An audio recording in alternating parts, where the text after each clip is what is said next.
विधानसभेचा आखाडा फक्त सागर डिजिटलवर। विधानसभा निवडणुकीचा प्रचार शिगेला पोहोचला असतानाच भारतीय जनता पक्षाचे कल्याण जिल्हा उपाध्यक्ष संदीप माळी यांना तडीपार करण्यात आले आहे। या संदर्भातील नोटीस संदीप माळी यांना पोलिसांनी बजावली आहे। तर दरम्यान नागरी समाज आणि कार्यकर्त्यांनी सावध राहावे असं आवाहन संदीप माळी यांनी पत्रकारांशी बोलताना केलं आहे। जी वेळ माझ्यावर आली आहे ती तुमच्यावर देखील येऊ शकते असा इशारा देखील त्यांनी दिला आहे। तर या संदर्भात संदीप माळी काय म्हणाले आहेत ते पाहूया। आज मला हद्दीबाजी नोटीस दिलेली आहे। लोकसभेमध्ये युती म्हणून आम्ही युती धर्म पाळला आहे। मी कुठल्याही पदाधिकाऱ्याला शिवसेना दम दिला नाही, कोणाला त्रास दिला नाही।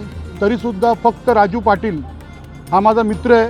त्या मित्राची या नात्याने किती त्रास झाला आहे मला हे बघा। मी आगरी समाजाच्या सर्व लोकांना आवाहन करतो आणि भारतीय जनता पार्टी जेवढे ग्रामीणचे भाजपचे कार्यकर्त्यांना मी आवाहन करून सांगतो, ही वेळ माझ्यावर आली की तुमच्यावर पण येऊ शकते। कारण लोकसभेमध्ये आपण युती धर्म पाळला आहे, त्यामुळे युती धर्म पाळण्याचं फळ मला भेटलेलं आहे। त्यामुळे आता सर्व जागे व्हा, कारण मैत्री सर्वांची असते। कारण लोकसभेमध्ये आपल्याला मनसेनेसुद्धा मदत केली होती आणि राजू पाटील हा माझा जवळचा नातेवाईकसुद्धा आहे, त्यामुळे त्याला मदत करतो असा संशय आहे त्या समोरच्या माणसांना, म्हणून त्यांनी मला ही नोटीस दिलेली आहे। त्यांना धन्यवाद। सागर डिजिटलच्या बातम्या नियमित पाहण्यासाठी आमचे YouTube चॅनल सबस्क्राईब करा